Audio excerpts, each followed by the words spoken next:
So the question is, how does social media influence people's body image? Well,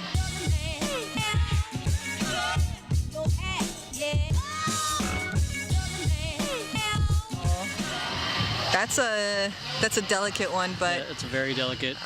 me personally, on my opinion on this, I don't really think that it is that good of an influence on body image, especially for women. There are some posts and some social media content that's promoting, healthy body image, but it always seems to be some sort of standard that people are trying to live up to, and it's like whether it's being fit is the new thin or being curvy is the new thing. Like, well, for women anyways, I'm just speak on behalf of that. There's a undertone that me personally, as a person who uses social media, I wouldn't I appreciate it if there was a little less like focus on it. Yeah.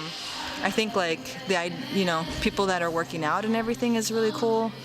But there's always like it always feels like there's a competition if you're not working out hard enough, if you're not dieting enough, if you're not An infinite pissing match. But, Yeah. Sorry, I didn't mean to interrupt. No, keep going, because So my part on this, I guess, from my point of view, I think it's great in this, like, okay, the two parts, because I always think there's I always aim to look for the good and the bad. If you hear the banging, that's someone working on the salmon ladder. Here's a clip of what that is. Okay, now back to me. It all comes back down to the self. There's an African proverb. I'm gonna butcher it, but like if you defeat the enemy within, then the enemy outside of you can't beat you. So I'm a huge believer that the world is a reflection of our inner reality. So if you feel like you're not good enough, then you're gonna project to the world you're not good enough, and that's all you're gonna see on social media. The world is a reflection of who you are, and I'm not saying like that's bad. I'm like, this is like, take things what I say with a grain of salt, because the things are as they are. It is what it is. There's like two different interpretations. There's what you think it should be, your expectation of what it should be, and what it just plainly is.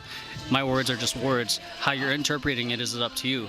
So and same thing with social media. How you're interpreting it. Like, how is it that, like, I can look at dudes who are like 5% body fat and be like, okay, cool, props to him. And some other people who are competitive or feel like they're not good enough, they'll think, I'm never going to be that, I'm worthless, yada yada yada. So it's always a reflection of the self.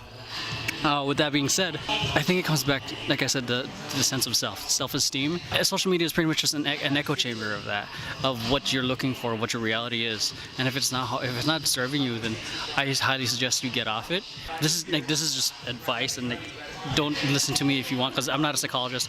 We're not psychologists. We're marketers. These questions just pop up, and we just want to answer them from our point of views. So I'd say, find that sense of self first. And I think it does affect how people. It can affect your body image if you let it.